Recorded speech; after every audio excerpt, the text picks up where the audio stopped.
Okay, everyone. So the latest chapter of the Dragon Ball Super manga has officially been released, Dragon Ball Super Chapter 80, and I am here to give you my review as always. Now, this chapter continues the fight between Gas and Granolah that ended in the previous chapter with things looking like they were going in Granola's favor.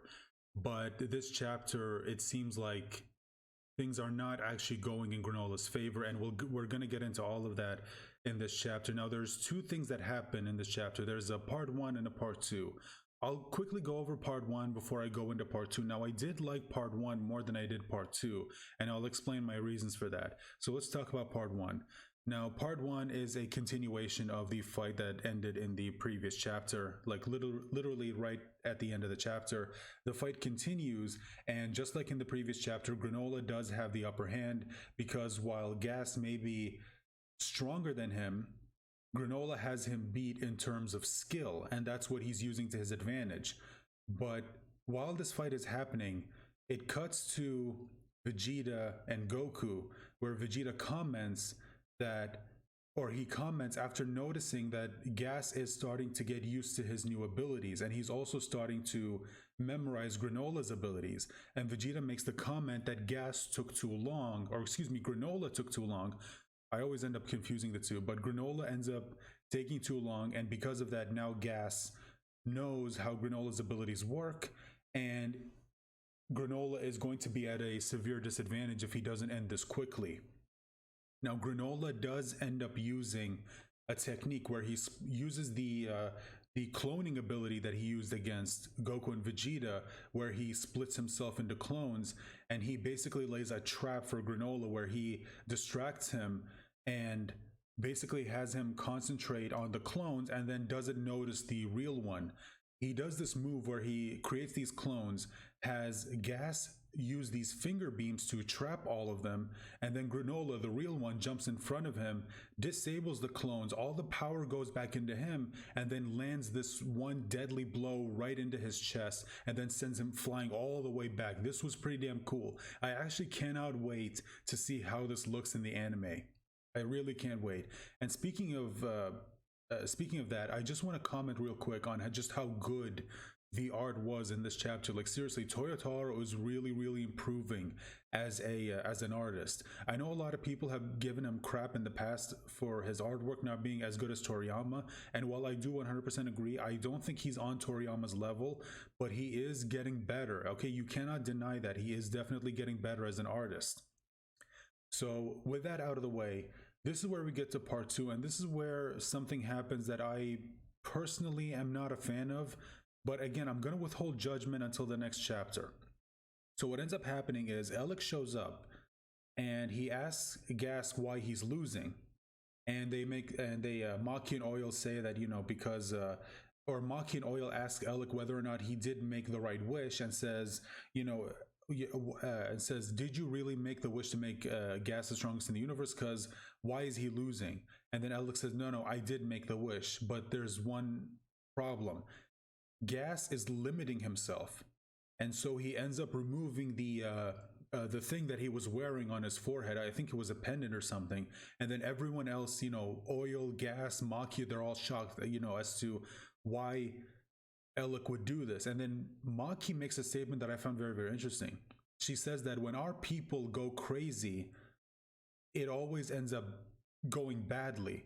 So what ends up happening to Gas isn't something that's unique to him. It turns out this is something that's common among their people, to where they have to keep themselves in check, otherwise they go crazy. And that's exactly what ends up happening to Gas. Once the pendant is removed, and now all of his power has just been fully unleashed, and now he's just running rampant on everyone. Like Granolah can't do anything against him. Goku and Vegeta end up getting involved. They can't do anything. There is one thing that does happen that was very interesting. Gas ends up attacking Vegeta, and he just starts punching him over and over again. Goku gets involved to try to defend him. He throws a punch, Gas blocks it, and then at that moment, Gas basically has a moment where he remembers his fight with Bardock. And what happens there is basically an homage to the moment when Goku destroyed Frieza, like right at the moment before the planet explodes, when Frieza attacks him from behind and Goku just fires back the Ki blast, which supposedly kills him. Yeah, basically what happens there is an homage to that. And we're honestly, like, we're not shown what exactly happened afterwards, so we don't know how gas went back to normal after that. We don't still have no idea how Bardock technically won. We don't know that, but Monaito does say that, you know, I recognize that form. That's the same form he used against Bardock all those years ago. And then they asked him, okay, well, how did Bardock win against him? And then Monaito says, I don't know. I passed out before that happens. And when I read that, I was like, you know what, dude? You are fucking useless. Like, seriously, why the fuck are you here? I mean, what the hell has Monaito done all this time? Like, what has he done? Nothing. Anyway, it seems like we're not going to find out this chapter as to how, how Bardock managed to beat Gas. I'm hoping maybe we'll at some point find out how he managed to win. But what ends up happening is Elec talks to Gas, and Gas manages to gain control of himself, and he reverts back to how he looked like when Elec made the wish, you know, when he looked like an adult, or when he grew a few feet.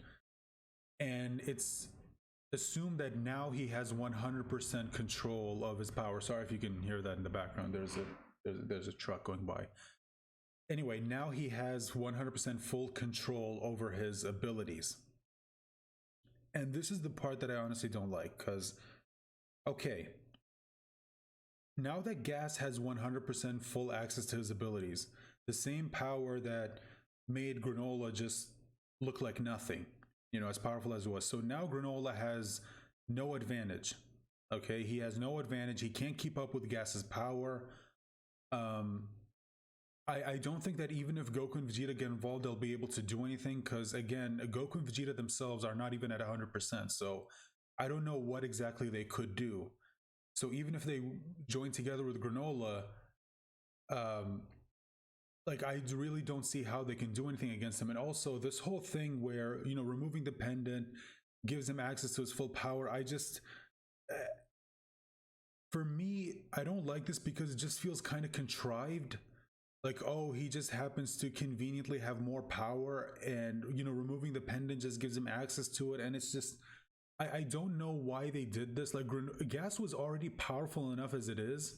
And now that you've given him more power to the point where, you know, even if the three work together, I don't really see how they could win against him. So now I'm kind of afraid that if they ever do win, it's just going to feel like this really, it's going to feel like it's really contrived. You see what I mean? It's just going to feel like this contrived reason as to, oh, they just happen to conveniently be able to find this way to defeat them, or to defeat Gas, excuse me. And I just, again, I'm going to withhold judgment. I want to wait till the next chapter to see how Toyotaro resolves this. But I just really hope it doesn't go that route where, oh, they just, like, the only way they were able to win is because of this really, really, like, convenient plot device that just managed to give them the opportunity to win. I really hope that doesn't happen. But again, I'm going to withhold judgment until the next chapter in order to see how Toyotaro resolves this. But anyway, guys, let me know your thoughts in the comment section down below. Remember to leave a like, share this video. Make sure to subscribe if you haven't. And make sure to let me know in the comments, like I said, your thoughts. And make sure to look out for my next review, which should be out next month when a new chapter gets released. Bye for now.